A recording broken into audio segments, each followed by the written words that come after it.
Donald Trump obligé de retirer le texte qui devait abroger l'Obamacare, un échec cuisant pour le président américain qui en avait pourtant fait l'un de ses principaux arguments de campagne, un revers qui révèle au grand jour les divisions au sein du camp républicain. La visite de Marine Le Pen à Moscou, la présidente du Front National a été reçue au Kremlin par Vladimir Poutine, l'occasion pour elle de plaider en faveur de la levée des sanctions européennes contre la Russie. Les 60 ans du traité de Rome, l'anniversaire sera célébré en grande pompe ce samedi dans la capitale italienne placée sous l'occasion sous haute sécurité. Les chefs d'État et de gouvernements européens ont eux assisté à une bénédiction papale au Vatican ce vendredi. Bonjour et merci de nous rejoindre sur France 24. C'est donc un échec cuisant pour le président américain un peu plus de 2 mois après son entrée en fonction. Faute de majorité à la Chambre des représentants, Donald Trump a été contraint de retirer le texte qui devait abroger l'Obamacare. C'était pourtant l'une de ses promesses de campagne. Depuis le bureau ovale, il a exprimé sa déception. Je vous propose d'écouter le président américain. Nous étions tout proches du but. Il y avait peu d'écart. Nous n'avions pas de soutien des démocrates, aucun vote démocrate. Ils n'ont pas voulu nous donner un seul vote, donc c'est très difficile. Mais je le répète depuis 1 an et demi, la meilleure chose que nous puissions faire désormais, politiquement parlant, c'est de laisser l'Obamacare s'autodétruire. C'est déjà en train de s'autodétruire. Beaucoup d'États ont déjà des difficultés, quasiment tous les États ont des problèmes. Ce revers révèle au grand jour les fortes dissensions qui règnent au sein du camp républicain, des divisions sur lesquelles revient pour nous Gallagher Fenwick, notre correspondant à Washington. Échec cuisant pour le président républicain Donald Trump qui aime se présenter comme étant le roi de la négociation, mais son projet de loi phare, celui qui visait à abroger et à remplacer la réforme de l'assurance maladie mise en place par son prédécesseur démocrate Barack Obama, est tout simplement retiré de la circulation. Il n'est même pas allé au vote à la Chambre des représentants qui règne là, pas recueilli suffisamment de voix conservatrices, pas assez de soutien au sein du camp des conservateurs, des républicains, puisque les plus modérés trouvaient le projet inquiétant car ils verraient des millions de leurs concitoyens, 14 millions dès 2018, perdre leur assurance, et ces parlementaires-là ont besoin de beaucoup des voix modérées justement pour les faire réélire dans les années à venir du côté plus conservateur, plus dur au sein du Parti républicain. Eh bien, au contraire, on trouvait que le projet de loi voulu par le président Donald Trump n'allait pas assez loin. Toujours est-il que l'incertitude plane sur l'avenir de ce projet de loi qui est enterré pour le moment, peut-être temporairement, en attendant, comme l'a dit un des parlementaires qui soutenait le projet de loi voulu par Donald Trump. On l'oublie et on passe à autre chose à présent. Germain Katanga devra verser $250 symboliques à chacune de ses 297 victimes.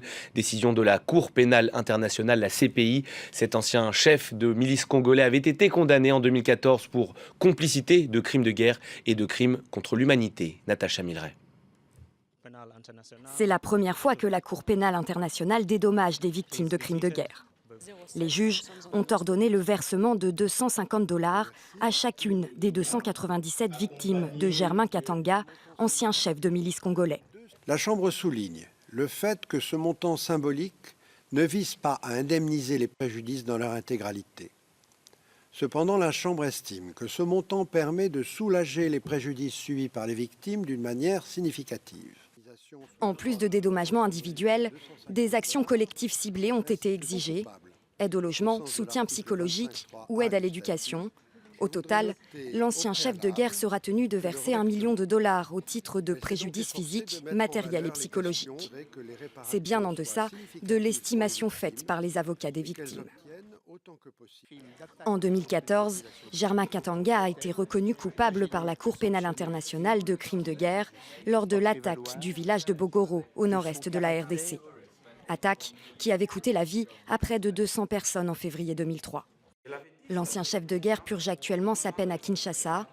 Il est également poursuivi par la justice de son pays pour des faits similaires.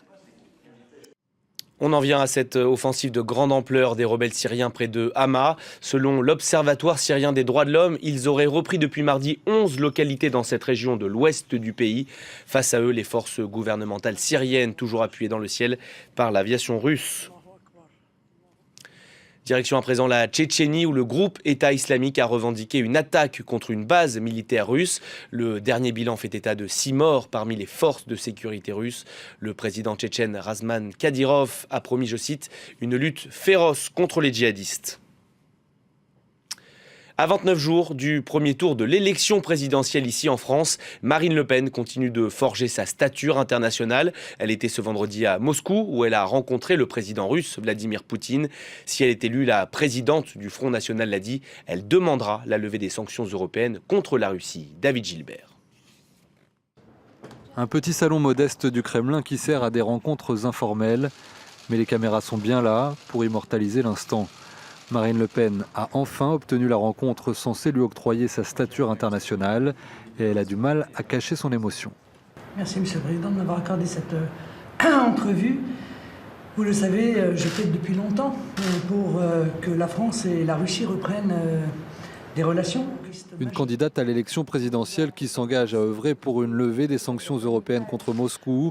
Vladimir Poutine ne peut qu'approuver, même s'il se défend de toute ingérence dans le scrutin. Bien sûr, je sais que la campagne électorale en France bat son plein. Nous ne voulons en aucun cas influencer le déroulement des événements. Pourtant, cette rencontre inhabituelle d'une candidate à un mois d'une élection ressemble bien à une offrande faite à la présidente du Front National. D'autant que le pouvoir russe a souvent fait preuve de sympathie envers les mouvements d'extrême droite. Et alors que cette rencontre présidentielle n'était toujours pas confirmée dans la matinée, Marine Le Pen défendait déjà sa vision d'un rapprochement devant le président de la Douma, le Parlement russe. Je souhaite évidemment, et je l'ai toujours dit, que la Russie participe de cette réflexion qui doit être celle des nations libres contre le terrorisme islamiste. Le terrorisme comme trait d'union. Marine Le Pen tient en tout cas son tête-à-tête avec un leader d'une grande puissance après avoir échoué à rencontrer Donald Trump à New York en janvier dernier. François Fillon était lui ce vendredi à Biarritz. Le candidat des Républicains a réitéré ses attaques à l'encontre de François Hollande, qu'il a accusé, je vous le rappelle, jeudi d'être à la tête d'un cabinet noir. La seule façon de sauver la gauche, c'est de tuer Fillon. Fin de citation. Ce samedi, c'est l'Europe tout entière qui va célébrer les 60 ans du traité de Rome. Le 25 mars 1957, 6 pays européens posaient les fondations de l'actuelle Union européenne. La France, l'Allemagne, l'Italie, la Belgique, le Luxembourg et les Pays-Bas. Un exploit réalisé seulement 12 ans après la fin de la Seconde Guerre mondiale. Les chefs d'État et de gouvernement de l'Europe des 27 sont arrivés ce vendredi à Rome, une capitale italienne placée sous haute sécurité. Ils ont assisté à une bénédiction du pape François au Vatican. Le souverain pontife les a appelés à la solidarité. Les précisions à Rome de notre correspondante Natalia Mendoza. Un discours très dense, celui du pape François, qui a évoqué le contexte dans lequel est née l'Union européenne après les années sombres de la Seconde Guerre mondiale. Il a rappelé les idéaux qui ont inspiré les pères fondateurs de l'Europe, qui ont eu le courage pour oublier les querelles et pour créer cette communauté de peuples, cette famille de peuples. Il a exhorté les leaders européens à raviver cet esprit de paix qui est à la base de l'identité européenne et à construire un nouvel humanisme européen centré sur la solidarité et sur la valeur inaliénable de la dignité de la personne humaine. Le pape François a par ailleurs évoqué les différentes crises qui secouent les sociétés européennes. Il a évoqué ce décrochage entre les citoyens européens et les institutions européennes. Et pour faire face, le pape a conseillé aux dirigeants européens d'investir dans le développement, dans un développement humain pour préserver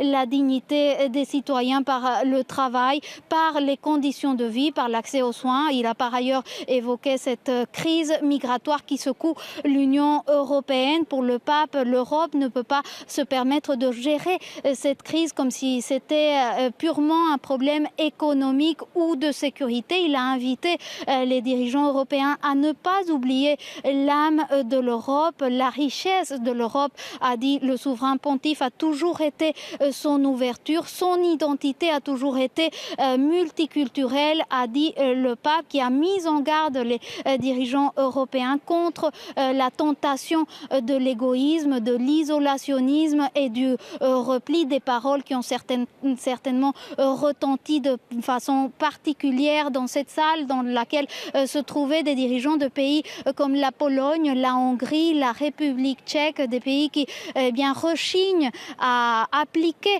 ces appels à la solidarité du souverain pontife vis-à-vis des migrants et des réfugiés.